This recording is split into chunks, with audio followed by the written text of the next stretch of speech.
네, 우리 옆에 계신 분들 보시면서 서로 인사 나누겠습니다. 예수님은 완전하고 충분하고 모든 것입니다.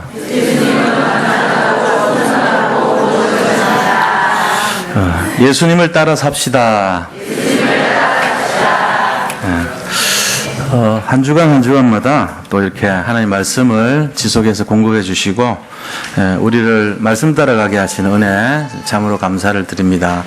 하나님께서는 이 땅에 오셔가지고 우리를 분명히 축복해 주시려고 예수님을 보내주셨습니다. 그런데 세상 사람들의 관심은 예수님을 바라보는 것이 아니라 이렇게 어딘가에 집중되어 있어요. 그 집중의 내용을 잘 보면은 예를 들어 뭐 유명한 연예인이 공항에서 이렇게 무엇을 입고 가는가, 또 무슨 가방을 들고 가는가, 또는 어떤 액세서리를 사용을 하는가, 이런 것들이 관심이 되죠. 그래서 거기에 집중이 되면서 많은 이제 영향을 끼치게 돼 있어요. 그래서 그런 쪽에 집중되어 있는 것 때문에 매출이 막 이렇게 올라가고 또 어떤 프로의 유명 연예인들이 사용했던 가구라든지 또 그들이 들고 다니는 가방 이런 거 용품들이 굉장히 이렇게 엄청난 매출 효과를 나타내는 예가 많이 이렇게 우리가 보는 거죠. 사람들의 관심은 어디에 집중되어 있냐면은 연예인에 집중되어 있고, 연예인들이 들고 다니는 가방에 집중되어 있고, 그들이 사용하는 용품에 집중되어 있고, 이런 것을 알 수 있죠. 또 영국의 그 왕세손이 태어난 것을 이제 굉장히 축하하는 일이 일어났는데, 그때 우리가 봤던 것이 뭐냐면은 그 손자 왕세손이 사용했던 유모차, 그리고 그들이 사용했던 그 유아용품들, 이런 것들이요, 이제 한 업체가 그걸 이제 주목이 됐는데 유럽 전체에서 동이 나버렸어요. 그게 이제 보도가 되는 순간에 그만큼 하나님, 예수님에 대한 것이 아니라 세상 사람들은 그들이 사용하는 유명인에 대한 물건에 집중이 돼 있다는 거죠. 그래서 요즘도 마찬가지입니다.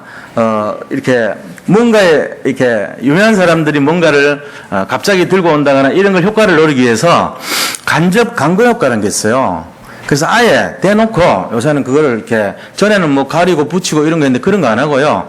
그냥 이렇게 공공연하게 드라마 속에서 노출을 시킵니다. 그 광고 효과가 크기 때문에 매출이 굉장히 높이 올라가요. 그러니까 무슨 음료수라든지 아니면은 무슨 용품이라든지 가방이라든지 이걸요 그냥 상표 드러내놓고는 사용하는 거예요. 그대로 문양도 보여주고요. 이렇게 무슨 흐리다게 하는 게 없어요. 그거를 이제 하나의 광고 효과로 실제적으로 해가지고 돈을 줍니다. 그거를 그냥 하는 게 아니고 다 이렇게 광고비를 주고 하는 거예요. 자연스럽게 유명 연예인이나 드라마나 아니면은 인기 품목에 집어넣어가지고 광고하는 효과죠. 그러니까 사람들이 어디에 집중하는 건가에 대한 것을 많이 연구한 결과라고 볼 수 있잖아요. 자, 그럼 우리가 예수님을 믿고 있어요. 그럼 우리는 우리가 집중을 해야 되는 게 어디냐 이거죠. 누구냐 이거죠. 유명 연예인이나 유명한 뭐 세상의 어떤 지위를 가진 사람보다도 우리가 일단은 집중을 해줘야 될 것이 예수님에 대해서 집중을 해야 돼요. 예수님에 대해서 집중하는데 예수님은 도대체 어떤 집중을 하셨는가를 우리가 알아야 되죠. 예수님께 집중을 하는데 예수님은 도대체 아침부터 저녁까지 무엇을 집중하셨는가를 알고 그렇다면은 그거를 따라가는 것이 정말로 우리 자신들의 영적인 지표고 기준이 되는 예수님이시니까 그게 우리 예수 믿는 사람들의 당연한 태도가 아니겠는가 그렇게 생각을 합니다. 그러니까 우리가요 예수 그리스도를 믿고 따라가는 삶이라고 하면서도 실제적으로는 우리가 세상 사람들 같이 영 다른 데 집중을 많이 하고 살아요. 근데 예수님이 이 땅에 오신 이유가 뭔지를 안다면 우리는 그리스도에 집중을 해줘야 되는 거거든요.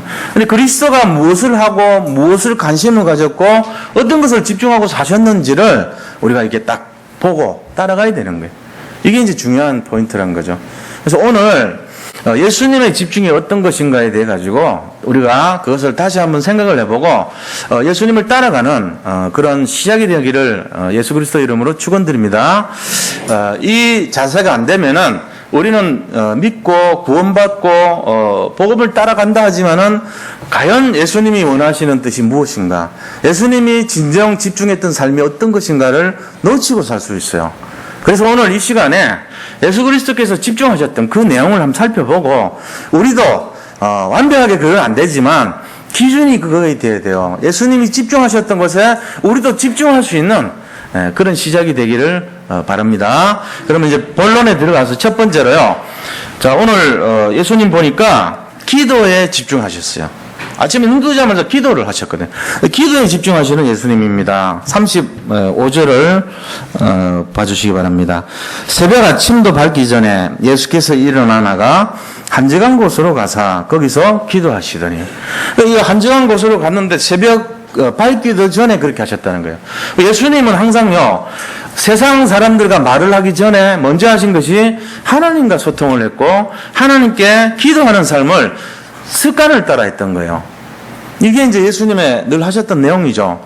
그래서 예수님께서 누가복음 22장 39절에 보니까 뭐라고 되냐면은 예수께서 나가서 습관을 따라 감람산에 가심에 제자를 또 따라갔더니 이렇게 돼 있거든요. 예수님은 늘 습관을 따라갔던 거예요. 그것이 예수님이 생활 속에 묻어 있고 예수님이 체질이 돼 있었고 예수님의 각인이셨던 거예요. 예수님이 가장 집중하셨던 관심은 기도였다는 거. 그게 먼저였어요. 새벽 일찍 밝기도 전에 먼저 집중했던 것이 기도다. 그러면은 예수님도 아침에 일찍 일어나서 뭘 하셨냐? 영적 힘 얻는 것을 집중하셨구나. 이걸 우리가 깨달아야 돼요. 왜 그러셨습니까? 이 세상에 너무나 많은 흑암 저주 사람마귀가 활동을 똑같이 하고 있거든요. 예수님은 거기에 대한 힘을 얻어야지 사람을 치유하고 회복시키고 살릴 거, 이렇게 할 거 아닙니까? 그러니까 거기에 대해서 예수님이 이 땅에 오신 이유를 잡고 그 일에 계속 집중하셨던 거예요. 그거를 가장 집중해야지. 내가 오늘 영적 싸움을 해가지고 사람을 살리고 회복시키려면 힘을 얻어야 되는데 이거를 집중하지 않고 등한해버리면은 안 되게 돼 있단 말이에요. 그 누구보다도 그 사실을 가장 잘 아시고 그 영적인 사실에 대한 모델로 이 땅에 오셨기 때문에 예수님이 가장 먼저 집중하셨던 것이 기도였다는 사실입니다.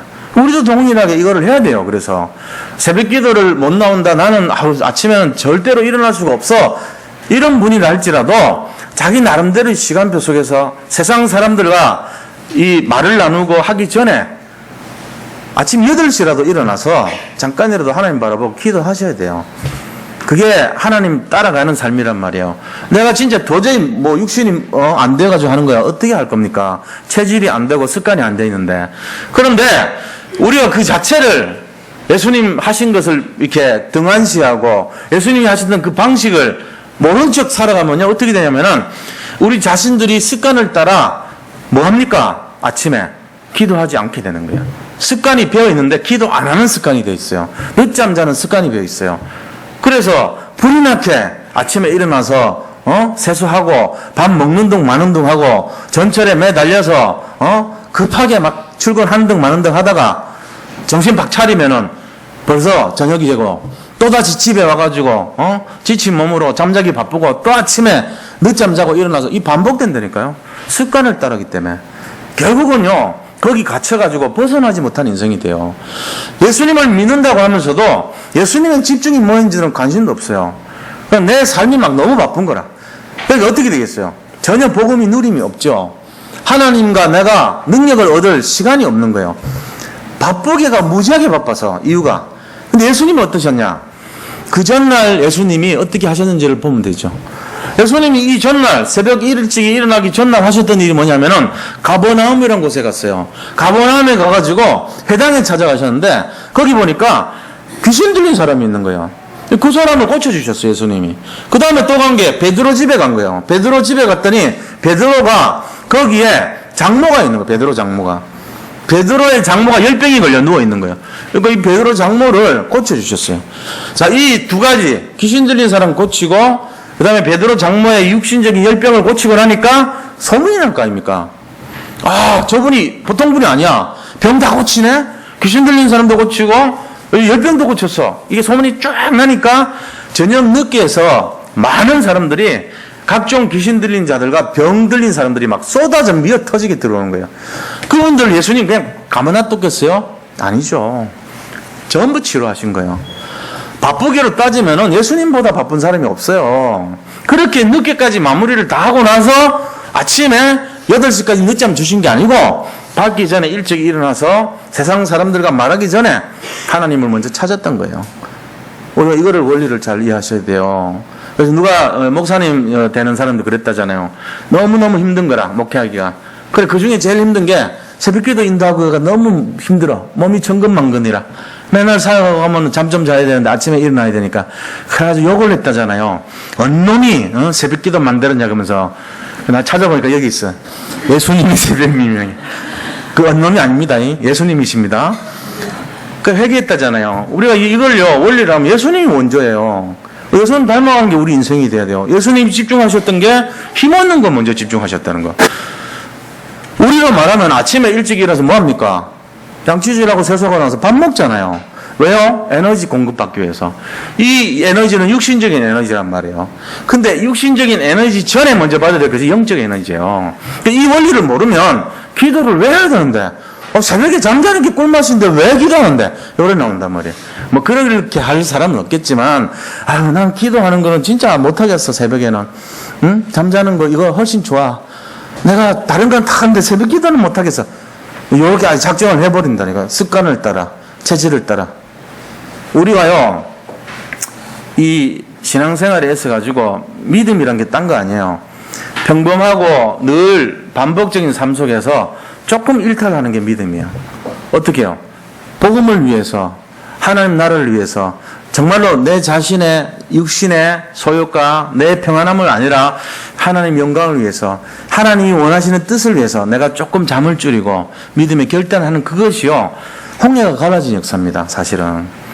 사실 신앙생활이 뭔지 아세요? 마음이 조금 바뀌는 거예요. 손바닥 뒤집는 거랑 똑같아요. 손바닥 앞면은 불신앙이고요. 손바닥 뒤쪽은요 믿음이라고요. 그 요 차이를요 사람들이 굉장히 크게 느끼는데 알고 보면 굉장히 조그만 차이예요.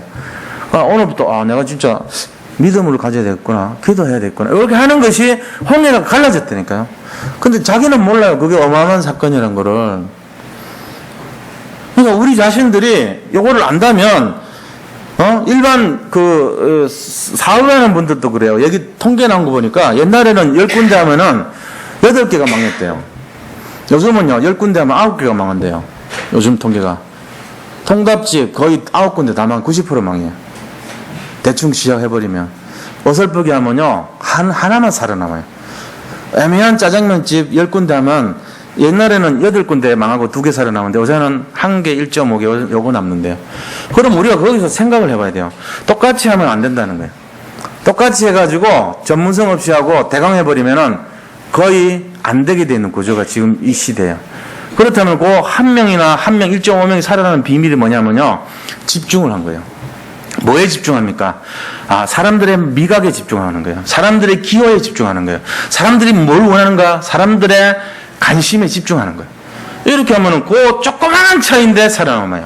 근데 그 조그마한 차이를 위해서 얼마나 애를 써야 되냐? 막 6개월 잠을 안 자고요. 그 하나 조그마한 차이를 찾아내기 위해서. 그러니까 남이 못 보는 거 보고, 남이 하지 않은 걸 하고, 남이 가지 않는 길을 갈 수 있는 사람만이 살아남는 거예요. 근데 우리는 어떻게 해야 됩니까? 아침에 영적인 힘을 얻는 것, 요게 별거 아닌 것 같은데, 요거를 위해서 조금 믿음의 결단을 했는데, 이게 1년이 가고, 2년이 가고, 10년이 가면 어떻게 되겠어요? 엄청난 차이가 납니다. 사람들이 모를 뿐이지. 어떻게 돼요? 가정 전체가 영적인 것이 회복이 되고요. 자녀들에게 영적인 것이 전달이 되고요. 정말로 우리 자신들이 습관이 바뀌고 체질이 바뀌고 각인이 바뀌어버려요. 근데 나한테는 아주 조그마한 차이예요. 10명이 했는데 9명이 다 실패했는데 나는 살아남는 그런 차이예요. 근데 그게 어마어마한 차이라니까요. 우리가 이걸 잘 아셔야 돼요. 그래서 예수님이 어디에 관심을 가졌는가? 예수님이 어디를 집중하고 있는가? 그거를 생각만 해도 달라집니다, 인생. 오늘 이거를 시작으로 한번 도전해 보시기를 축원드립니다. 실제 해보세요. 그래야 돼요. 신앙생활이라는 게 어느 날 확 바뀌는 거는요 누구든지 할 수 있지만요 어느 날 확 바뀌는 게 아니고 서서히 바뀌면서 지속되는 것은요 누구든지 못하는 거예요. 이게 그게 진짜란 말이에요. 서서히 바뀌면서 지속되는 게 그게 변화되는 거예요. 제가 살을 뺀다고 할 때요 예를 들어 옛날하고 제가 요게 달라진 게 있어요. 뭐냐면은 전에 같으면은 확 빼버립니다. 뭐 굶든지 뭘 하든지 막 갑자기 막 확 빼버려요. 그러면 또 확 쪄요. 그 나중에 뭐 똔똔이다. 차이가 없어요. 그 뭐 오랜만에 만난 사람 보면 왜 이렇게 또 돌아왔네요 이런 소리 듣고 이런단 말이에요. 한때는 뭐 얼굴 보니까 조금 이렇게 한 번도 못 느꼈는데 약간 좀 그래도 호남형이라는 느낌이 들었는데 다시 돌아갔네 이러고 윤곽이 없어졌다 그러고 이게 가슴 아픈 얘기 많이 든단 말이에요. 지금은 조금 약간 다르더라고. 뭐가 다르냐면은 거의 매일 조금씩 빠져요. 매일 조금씩 100g, 50g, 30g 이런 식으로 아주 조금씩 빠져. 어느 날 몸무게를 자주 재지는 않지만 어느 날 딱 재니까 확 빠져있어. 많이. 저번보다 1kg 빠져있고 또 저번보다 1kg 빠져있고 지금 많이 빠졌어요. 처음 보는 분들은 왜 이렇게 부었어요 이런 얘기 하더라고요. 근데 모르는 얘기지 우리의 과거를. 아는 사람들은 그래도 좀 윤곽이 나오네요. 조금만 더 지나면 약간 좀 미남이란 소리 하고 싶은데 이런 마음 이제 생긴다니까. 옛날에 전사님 한 분 그러시더라고. 단 한 번도 못 느꼈는데 조금 잘생겼다는 느낌이 들락말락한데 다시 돌아가 버렸어. 지금 이제 그런 시간표가 아닌가 싶어서 말씀드린 겁니다. 뭐가 중요하냐면은 아주 조금씩 빠져야 돼요. 그래야지 되는 거예요. 그러면서 이게 지속적으로 계속 마이너스로. 지금 15kg 빠졌어요, 진짜. 그러니까 아는 분들은 약간은 좀 빠진 것 같다 하는 약간 헬스업 정도는 아니지만 그래도 이 쿠싱이라는 게 있거든요. 이제 약 먹으면 부작용인데 이 계란같이 이렇게 이게 불룩하게 돼 있어요. 저는 살찐 겁니다, 사실은. 근데 쿠싱으로 이렇게 저는 이제 이 치부를 하죠. 다른 사람은 이게 이거 약 먹어서 이렇게 됐어 하면서 얘기하는데 이게 살이 쪄서 그런가 아직은. 근데 이게 좀 빠지면 좋을 것 같아요. 근데 지금 그렇게 되고 있어요. 이게 뭘 얘기냐면은 신앙생활도 그렇습니다. 어느 날 안 하다가 갑자기 확 해버려요. 내가 새벽기도 해가지고 딱 결단했어. 그래가지고 하면 이틀 지나면 안 나와 또. 그러면 더 안 나와. 도저히 못하겠다 나 이러면서. 그래 되면 안 돼요. 이제 조금씩 바뀌어. 처음에는 못 나가니까 6시에라도 와. 다 끝나고 나서 혼자라도 와서 하는 거예요. 그거 안 되면 저녁 9시라도 와. 그러니까 자기가 하고 싶은 처지를 만들어놔요. 조금씩 마음을 들이고 중심을 들이고. 우리 아시는 분들도 보니까 도저히 아침에 못 일어나니까 미안하니까 낮에 와가지고 기도하시더라고. 내가 그분 아무나 알거든요. 저분이 기도는 하고 싶은데 체질이 안 돼가지고 힘들구나. 여기 오면 3시나 4시 오면 이렇게 혼자 기도하고 그렇게 하고 가시더라고. 근데 보면서 또 어떤 분은 9시 저녁에 와서 꼭 하세요. 아침에도 오시는 분도 있지만 그게 중심이거든요. 우리가 조금씩 변화되는 거란 말이에요. 내가 진짜 하나님께 기도하고 싶다는 마음이 일어나는 순간 변화가 시작되는 겁니다. 무슨 변화가 됩니까? 하늘문이 열려버려요. 성령이 역사하는 시간표예요. 그게 그리스도가 집중했던 것처럼 우리가 기도에 집중하는 순간 모든 흑암이 완전히 떠나가기 시작하는 순간입니다. 이게 시작이 되는 거예요. 그래서 이게 중요한 내용입니다. 이게 전부 기도에 집중하시기 바랍니다. 예수님이 그러셨던 것처럼. 그래서요, 이 예수님 사역의 특징을 딱 보면요, 다른 것보다도 기도하는 게 특징이에요. 예수님 사역의 특징은. 그래서 예수님이 12제자 찾기 전에 보면요, 누가복음 6장 12절에 했어요. 12제자를 찾으시기 전에 밤이 늦도록 기도하시더라 이렇게 됐어요. 십자가에 매달리시기 전에 이 땀이 비 오듯이 피가 내리듯이 그렇게 막 이렇게 나왔다고 그렇게 기록되어 있잖아요. 실제로 보면요, 깊은 기도를 막 계속 하면요, 이 모세혈관이 터져가지고 여기서 피가 내린대요. 실제적으로 의학적으로 그렇게 됐다고 규명을 해놨더라고. 그러니까 예수님이 땀이 피어도 피가 나듯이 그렇게 막 피땀을 흘렸다는 게 그냥 얘기가 아니고 실제적으로 뭔가 붉은 선혈이 조금 섞여서 나오듯이 집중해서 기도했다는 얘기거든요. 예수님이요, 무슨 큰일을 하기 전에 전부 기도한 것이 곳곳마다 기록이 되어 있습니다. 우리가 이런 내용들을 볼 때 예수님이 기도에 집중하셨구나, 이거 아셔야 돼요. 뭐 우리가 예수님 공항 패션 볼 겁니까? 예수님이 드라마 출연해가지고 뭐 가방 들고 가는 거 따라할 겁니까? 그거 아니거든요. 예수님이 뭘 집중했는가가 중요하잖아요. 예수님이 뭐 목걸이 들고 금덩어리 이렇게 된 거 차고 다니는 그런 거 따라할 거예요? 아니잖아요. 우리가 그런 거 하는 수준이 아니잖아요. 이 세상에서 우리가 진짜 볼 것은 예수님이 뭘 집중하셨는가, 그게 중요하단 말이에요. 기도에 집중하셨다니까요. 그래서 예수님이 공생에 시작하기 전에 40일 동안 굶으시면서 강야에서 들어갈 때도 기도하시면서 갔던 거예요. 예수님의 모든 집중은 기도로 시작을 했다는 거 알 수 있죠. 그러면서 오늘 본문처럼 이렇게 중요한 일, 또 병을 고치고 이런 거 전에도 새벽에 일어나서 힘을 얻어서 그 질병을 고치고 흑암을 꺾고 이런 거 하기 위해서 기도로 시작했다는 겁니다. 이게 예수님 특징이에요. 자, 그렇다면 두 번째는 뭐에 집중하셨습니까? 예수님 집중이요, 말씀에 집중하십니다. 공생에 시작하셨을 때 마귀가 세 가지 시험하잖아요. 네가 진짜 하나님의 아들이거든 막 뛰어내리라 그러고, 그 다음에 이 돌덩어리를 땅으로 변화시켜보라 그러고, 저 천하만국을 보여주면서 나한테 절을 하라 그러고, 이렇게 막 미혹을 한단 말이에요. 그때 예수님이 신명기 나오는 말씀 세 가지를 가지고 주 예수를 시험하지 말라. 그 다음에 오직 하나님만 믿어야 될지니라. 그 다음에 사람이 떡으로 사는 것이 아니고 하나님의 말씀으로 살아야 된다. 이 신명기 6장에 나오는 말씀, 그 다음에 8장에 나오는 말씀, 이 말씀을 가지고 다 물리치셨어요. 말씀에 집중했습니다. 예수님이 많이 보셨던 성경 보면요, 신명기 말씀 많이 인용하시죠. 시편에 나오는 말씀 많이 인용하시죠. 그 다음에 이사야서 말씀 많이 인용하셨어요. 그래서 해당에 갔을 때 예수님이 뭐 하셨냐면은 성경을 가져오라 하시고 이렇게 됐어요. 거기서 성경을 가르치시니라 그렇게 있다고요. 또 예수님이 성경을 읽으시면서 말씀을 전파하니라 그렇게 있어요. 그러니까 우리가 예수님이 하셨던 사역이 뭐에 집중되어 있냐? 말씀에 집중되어 있구나. 이걸 깨달아야 됩니다. 예수님이 무슨 마술사처럼 딱 나타나가지고 뺨 이렇게 해가지고 고치고 이런 게 아니라니까요. 전부 말씀을 근거로 해가지고 그들에게 선포하고, 말씀을 가지고 양육을 하고, 말씀을 가지고 치유를 하고 이렇게 하셨던 거예요. 그 말씀에 집중했다는 겁니다. 우리도 똑같이 말씀의 능력을 의지해서 말씀을 청정하고 말씀을 집중해야 되는 것입니다. 말씀은 뭔데요? 요한복음 1장 1절로 14절 보니까 말씀이 육신이 되어 이 땅에 오셨음에 그 말씀이 바로 그리스도시니라 그랬습니다. 말씀이 바로 그리스도입니다. 그래서요, 어려움 당하는 사람, 이 영적으로 시달리는 사람, 영혼의 병, 정신의 병, 육신의 병 걸린 사람들에게 말씀을 자꾸 외우게 하고 쓰게 하고 암송시키고 이러면요, 치유 역사 일어납니다. 완전 식물기관에 걸린 사람도요, 귀에다 대놓고 구원의 길을 하고 말씀 전파하니까요, 일어나 버렸어요. 아무도 그런 걸 기대하지 않았어요. 조금 있으면 내사 상태에서 죽어가기 직전인데 있을 수 없는 얘기잖아요. 근데 일어났다니까요. 그러니까 말씀의 능력을 우리가 알면은 말씀에 집중하게 돼 있죠. 그거를 뭐 사모늘을 해라, 뭐 아침에 뭐 이런 수준 되면 안 돼요. 내가 체질을 따라, 습관을 따라 아침에 일어나는 순간 먼저 잠깐 기도하고 말씀을 쫙 보고, 말씀 보고 기도하고, 뭐 순서 바뀌어도 상관없지만 집중을 해줘야 되는 거예요. 그게 짧은 것 같지만 짧은 게 아니에요. 간단한 것 같지만요, 굉장한 역사가 일어납니다. 그것이 정말로 그 사람에게 습관이 되고 체질이 되고 일상생활이 됐다면은, 그렇게 하지 않은 일반 믿지 않는 사람이나 불신자나 또 믿는다고 하더라도 그런 약속의 시스템이 없는 사람보다는요, 비교가 안 되는 인생이 전개됩니다. 어느 날 왜 그런 일이 자기에게 왔는지, 왜 이 축복이 응답이 오는지를 상상을 할 수 없는 일이 일어날 줄로 믿습니다. 그래서 우리가요, 될성 부른 나무는 떡잎부터 보면 안다 그랬잖아요.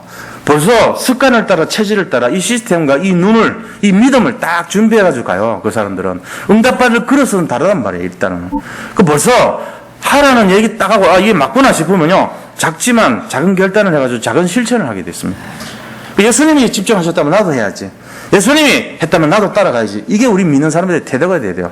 그래서 세 번째는 뭐라고 했냐? 전도에 집중하셨습니다. 세 번째는, 자, 큰 세 번째입니다. 전도에 집중하시는 예수님이에요. 오늘 말씀 보세요. 36절 37절 보십시오. 뭐라고 되어 있습니까? 시몬과 및 그와 함께 있는 자들이 예수의 뒤를 따라가 만나서 이르되 모든 사람이 주를 찾나이다. 지금 찾을 수밖에 없죠. 막 전부 다 병 들린 사람들이 찾아와가지고 고쳐달라는 거예요. 지금 인삼이대를 이룰 정도로 기도하고 있는 사이에 새벽에 기도하고 오니까 어마어마한 사람들이 있다고 시몬 베드로가 찾아와가지고, 예수님, 저기 사람들이 기다리고 있습니다, 빨리 가야 됩니다 얘기하니까 예수님이 그래 가자, 고쳐줄게 이랬습니까? 그런 답 안 했어요. 37절 38절 보세요. 38절 보세요. 이르시되 우리가 다른 가까운 마을들로 가자. 다시 말하면 동문서답한 거예요. 예수님, 저쪽에 가서 고쳐야 됩니다 하니까, 아니, 나는 저쪽 마을로 갈 거야. 뭔 말이에요? 고치기 힘드셨나요? 아니면 마음이 변하셨나요? 아니면 영빨이 안 나오나요? 이제 어제까지는 고쳐주셨는데 이제는 안 되나요? 뭔가 이유가 있어야 되잖아요. 왜 저 환자들 많은데 다른 마을로 가자 그러셨을까요? 그 뒤에 말이 답이에요. 뭐라고 되냐면요, 거기서도 전도하리니 내가 이를 위하여 왔노라. 뭐 때문에 왔는지를 설명하기 위해서요, 베드로가 몰랐단 말이에요. 시몬 베드로가 저 사람들 고치는 것이 예수님 목적인 줄 알았어요. 오신 목적. 그게 아니라는 거예요. 그 사람들은 거기 기다리고 있는 사람들은 오직 병 고쳐주세요만이 유일한 기다림의 이유였단 말이에요. 근데 예수님은 그게 아니에요. 뭐가 이유냐? 내가 이 땅에 온 이유는 근본 문제를 해결하기 위해 왔다는 거예요. 전도하여 하리니 이 말은 그 사람 속에 있는 영적인 근본 문제를 내가 회복시켜주러 왔다는 얘기예요. 그것 때문에 왔으니까 내가 다른 마음으로 가서 그거 해야 되겠다. 이거 얘기하는 거예요. 우리가 잘 이해하시기 바랍니다. 암 걸린 사람이 병원을 찾아갔는데 병원에서 뭐라 그러냐면은 이거는 위궤양입니다. 그러면서 위궤양 약을 줬어요.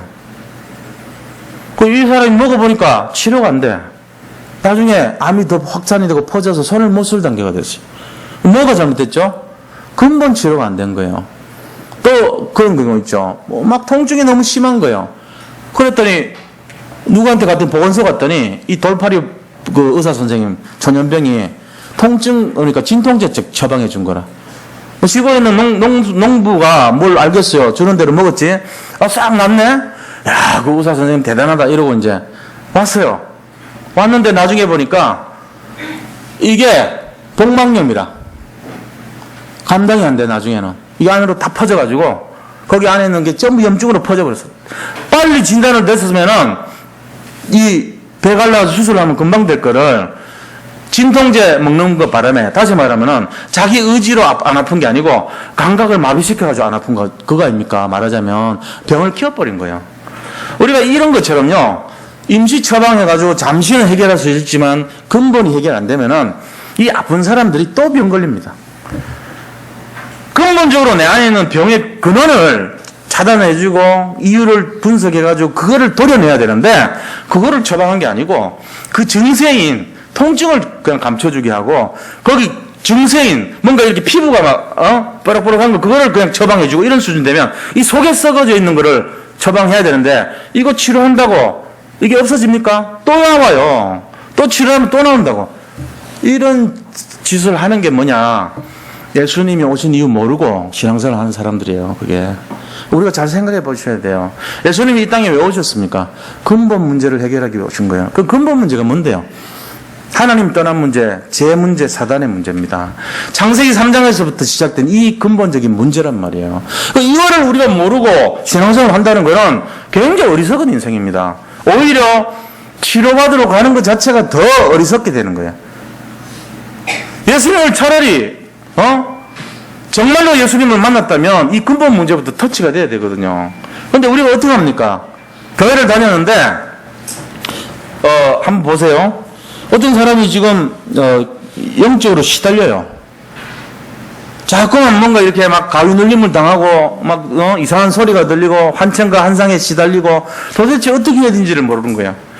그런데 교회를 갔어요. 교회 갔더니 거기서 목사님이 그런 거는 마음의 안정이 안 됐으니까 정신적으로 좀 이렇게 힘을 얻으시고 이렇게 이렇게 일반적인 얘기를 하는 거예요. 그러면서 윤리적으로 도덕적으로 회개하십시오. 당신이 혹시 잘못한 거 있습니까? 깨끗하게 살아야 됩니다. 뭐 이런 얘기를 하는 거예요. 도움 됩니까? 안 돼요. 우리가 윤리와 도덕으로 내 안에 있는 흑암이 꺾이냐? 안 꺾여요. 비웃습니다. 근데 제대로 우리가 근본 문제를 터치하고 제대로 교회의 사명을 감당하고 그 사실을 알리기 위해서 오신 그리스도를 진짜로 안다면 뭐 해야 됩니까? 바로 39절의 말씀처럼 해야 돼요. 그게 뭡니까? 이에 온 갈릴리에 다니시며 그들의 여러 회당에서 전도하시고 또 귀신들을 내쫓으시더라. 이거 해줘야 돼요. 이게 영적 문제란 말이에요. 영적인 문제는 근본 문제란 말이에요. 근본 문제는 누가 역사하냐? 흑암이 역사하는 거예요. 다시 말하면 전도했다는 말은 그 사람의 근본 문제를 고치셨다는 얘기예요. 그러면서 귀신을 내쫓다는 말은 근본 문제의 원인인 흑암 저주 세력을 꺾어버렸다는 얘기예요. 이거 할 줄 알아야 되거든요. 그럼 이거는 모든 사람이 못하잖아요. 아닙니다. 마태복음 10장 1절에 보니까 모든 사람에게 이 능력을 다 줬습니다. 모든 사람이, 예수 믿는 모든 사람들이 사용할 수 있는 힘이에요, 이게. 누구든지 기도하면 얻어지는 힘이고 말씀에 집중하면 주시는 힘이란 말이에요, 이게. 이게 바로 근본 능력입니다. 우리가 이 사실을 안다면 예수님이 이 땅에 오신 이유가 뭔가? 전도하기 위해서 오셨구나. 그래서 그것을 집중하기 위해서 예수님이 하셨던 것이 기도와 말씀이셨구나. 이거를 깨닫게 돼요. 우리도 똑같이 예수님의 집중에 같이 집중하기를 축원드립니다. 이거 안 하고 다른 거 자꾸 집중하면 문제 생겨요. 말씀 기도 전도가 중심이 되고 근본 문제를 치유할 수 있고 회복할 수 있는 것이 될 때 진정한 교회의 의미가 있고요. 정말로 신앙생활이 시작이 되는 거예요. 근데 이게 아니고 격가지에 나오는 거. 윤리 좋죠. 도덕 맞아요. 그 다음에 성실 맞아요. 그 다음에 뭡니까? 열심 맞죠. 헌신 맞아요. 이런 거 자꾸 주변에 있는 거 갖고 자꾸 자기를 강화시켜버리면 어떻게 되는지 아세요? 나중에 보면은 신앙생활 열심히 하고 실컷 어려움 당합니다. 왜요? 우리를 망가뜨리는 근본을 터치를 못했기 때문에. 이 부분이 자꾸만 내 속에서 나를 힘들게 만들고 어렵게 만드는 근본 내용인데 그거를 도려내야 되는데 그거를 도려내지 못한 거예요. 그거를 건들지도 못해요. 다시 말하면 무당이 신들려가지고 내가 있는 이 신기를 없애고 싶은데 나는 할 수가 없단 말이에요. 거기서 빠져나오고 싶은데 승려가 자기가 지금 염불려고 하는 이 자체가 너무 힘든 거란 마음속에 빠져나오기를 원하는데 빠져나올 수가 없어. 이 근본적인 뭔가 나한테 들어와 있는 이 영적 문제를 치유할 수 있는 길이 어딘가를 몰라요. 그런데 어느 날 보니까 그리스도가 그 일을 하시네요. 오직 그리스도만이 이거를 할 수 있다는 말이에요. 근데 우리가 주로 하려는 게 뭐냐면 내 의로 이걸 해결하려고 그래요. 그게 뭐냐면요. 성실과 열심과 노력과 헌신과 이런 자기의 의를 가지고 그거를 물리치려고 그러는데 콧방귀도 안 낍니다. 비웃습니다. 네가 하는 그런 행위를 가지고 나는 안 떠나. 이렇게 말합니다. 무당이요. 우리가 만약에 깨끗하고 윤리적으로 도덕적인 것을 자꾸 얘기하면요. 나도 그건 알고 있어. 그러나 내 속에는 이 영, 이 산신령, 이 동자신, 이 그런 영적인 존재는 떠나지 않아요. 그 물리칠 힘이 없는 거예요. 우리 어머니가 이번에 참 죄송한 얘기지만 제가 오랜만에 효도한다고 시골 내려갔다가 이 외출을 가시자 그랬어. 바람 좀 쐬라고. 하루 종일 집안에만 있으니까. 그래서 옷을 입고 이제 좋다고 너무 좋아하시더라고. 그래서 바다 바람이나 좀 쐬고 오자고 옷을 입고 나가는데 갑자기요. 여기 서가지고 얘기하시다가 그냥 그대로 넘어지면서요. 이렇게 그냥 넘어진 게 아니고 팍 이렇게 넘어져서 180도 넘어져 버린 거예요. 또 일어나려고 또 넘어졌어. 보니까 고관절 부러지고 그 옆에 있는 다리 부러지고 두 군데가 부러지셨더라고. 근데 얼마나 아프셨는지 우리는 부러진지도 몰랐거든요. 그 상태로 또 갔어. 차를 타고 1시간 반 거리를 갔다 왔다 했다니 그 상태로. 그러니까 얼마나 힘드셨겠어요. 그래서 제가 부축해갖고 왔는데 나중에 보니까 마음이 아프더라고요. 내가 괜히 갔구나 싶기도 하고 쓸데없이 안 하던 짓 하니까 또 이상한 일이 됐구나 이런 마음도 들고 돈대로 깨지고 그래가지고요 하는데 집에 와가지고 얼마나 아프신지 뭐라냐면은 아유 파스라도 좀 바르자. 파스라도 바르자. 나중에 병원 가니까 고관절 부러졌고 그 옆에 있는 뼈 부러지고 두 군데 부러졌다는 얘기 들어갖고 제가 느낀 게 얼마나 아파서 파스라도 바르려고 했을까 싶더라고요. 파스 바르면 시원하겠죠. 근데 그게 됩니까? 근본이 치유가 안 되는데 고관절 부러진 게 만약에 무당이 이런 신들리는 그 신기라고 하고 영이 들어와 있다고 하면은 그거를 치료하려면요 수술해가지고 인공 관절을 대든지 보강해주는 수술 근본 치료를 해줘야 돼요. 그거를 파스 치료한다고 됩니까? 우리가 하는 짓이 꼭 그렇단 말이에요. 내가 지금 마음이 답답하니까 뭔가를 찾아요. 답을 찾아서. 근데 답이 안 되는 거라. 그러면서도 뭐라 그러냐면은 왜 병원 가야 되는데 그냥 좀 며칠 있으면 낫지 이러고 앉아있어요. 돈 많이 든다고. 이게 우리 모습이란 말이에요. 이게 신앙의 모습. 가장 핵심적이고 근본적인 것을 잡아야 돼요. 예수를 믿으면서도 예수님 왜 오신지도 모르고 예수 믿는 것이 어떤 것인지도 모르고 예수님 믿는 것의 축복이 뭔지도 모른다면 얼마나 억울합니까 이게. 근데 의외로요 그런 영적인 문제로 시달리고 정신 문제로 시달리고 그 결과 육신으로 어려움 당하는 분들이 너무 많아요 지금. 그래서 이거를 살리자고 제가 하는 게 뭐냐면은 지금 이 주일날 모여가지고 말씀 운동하는 게 그거란 말이에요. 사역자를 세워야 돼요. 제 꿈은 뭐냐면 앞으로 평생 이 교회에 있는 모든 분들이 조그마한 거지만은 한 명이라도 살리는 사역자로 다 서기를 원하는 거예요. 그게 어려운 분들은 뭐 할 수 없어요. 안 하셔도 돼요. 근데 제가 원하는 소원은 그거예요. 예수님이 적어도 우리에게 와서 내가 너에게 분부한 모든 것을 가르쳐 지키게 하라 하셨단 말이에요. 그러면 그 말이 뭐냐? 너희도 나처럼 사역을 해라. 이 말이었었단 말이에요. 그럼 우리가 적어도 거기에 따라가는 것이, 예수님이 만약에 공항 패션을 하면 안 할 겁니까? 로브를 입고 통짜로 딱 이게 유행이 되면 우리도 따라가야지. 예수님 믿는 사람들이. 예수님이 딱 뭔가 이렇게 멋있게 딱 이렇게 컬러풀하게 장식을 해가지고 딱 뭘 한다면 우리도 그렇게 입어야 되죠. 맞잖아요. 그 예수 믿는 사람들의 태도 아닙니까? 근데 하나는요, 그런 건 안 한다 치더라도 예수님이 집중하셨던 것이 무엇인가, 이거는 해야 된단 말이에요. 그래서 오늘 그날이 되기를 바랍니다. 그 출발점이 되기를 축원드립니다. 그래서 예수님이 진짜 원하시는 인생, 그걸 따라가야 돼요. 예수님이 말씀하시기를 뭐라 했습니까? 데살로니가전서 5장 16절 18절 보니까 항상 기뻐하라, 쉬지 말고 기도하라. 그 다음에 마지막 뭐죠? 그렇죠. 범사에 감사하라 그랬죠. 이것이 그리스도 예수 안에서 너희를 향한 하나님의 뜻이라 그랬어요. 이 기뻐하고 기도하고 감사하는 세 가지가 앞에 또 뭐가 있냐면 항상 선을 향하라. 요 네 가지요, 사실은. 항상 선을 향하라.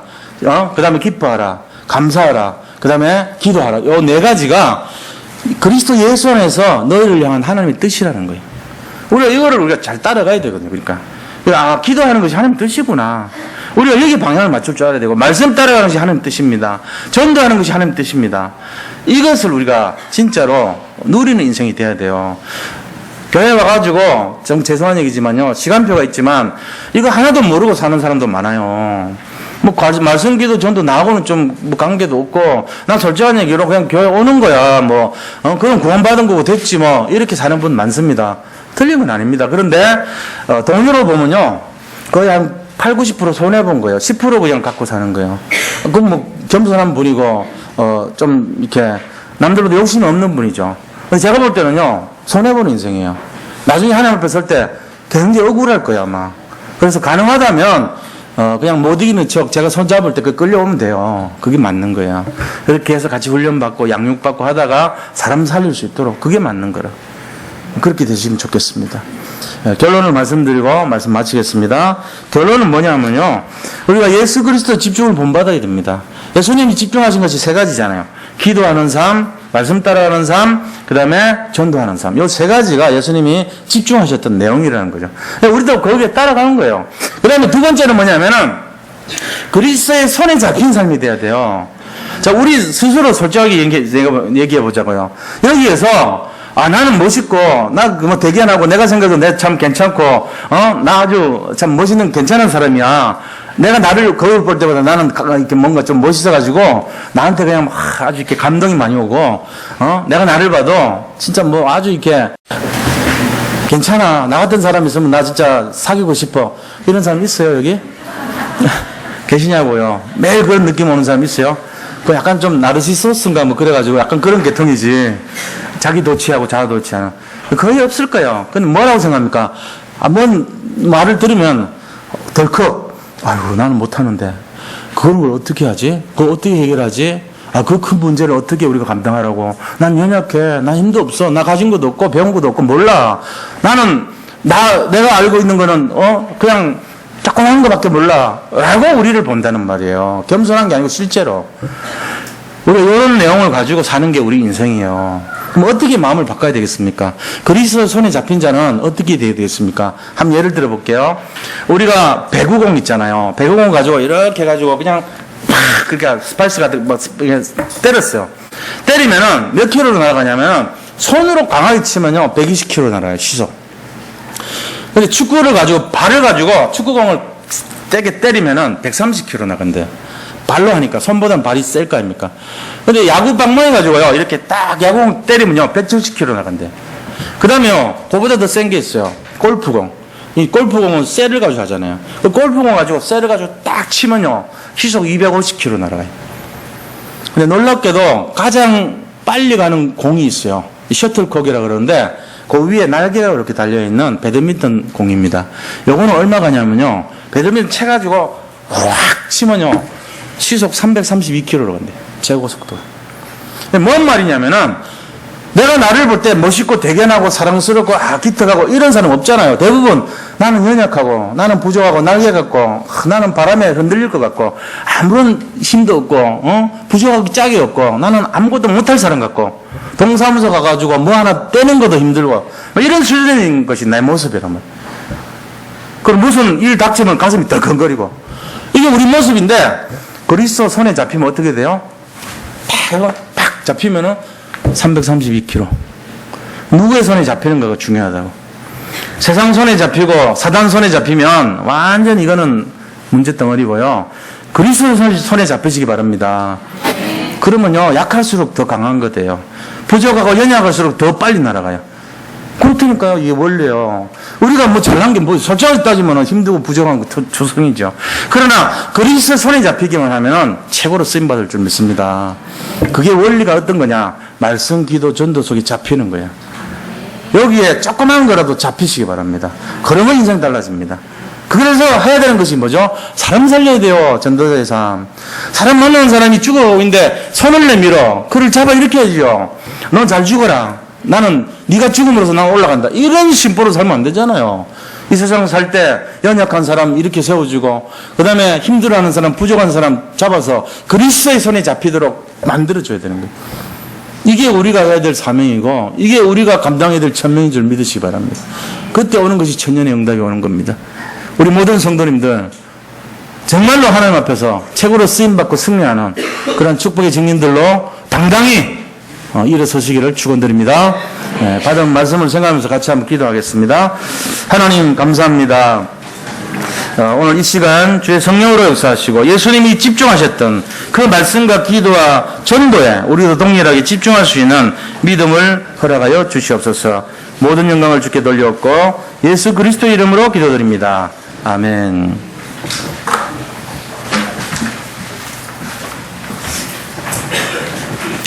찬송가 505장을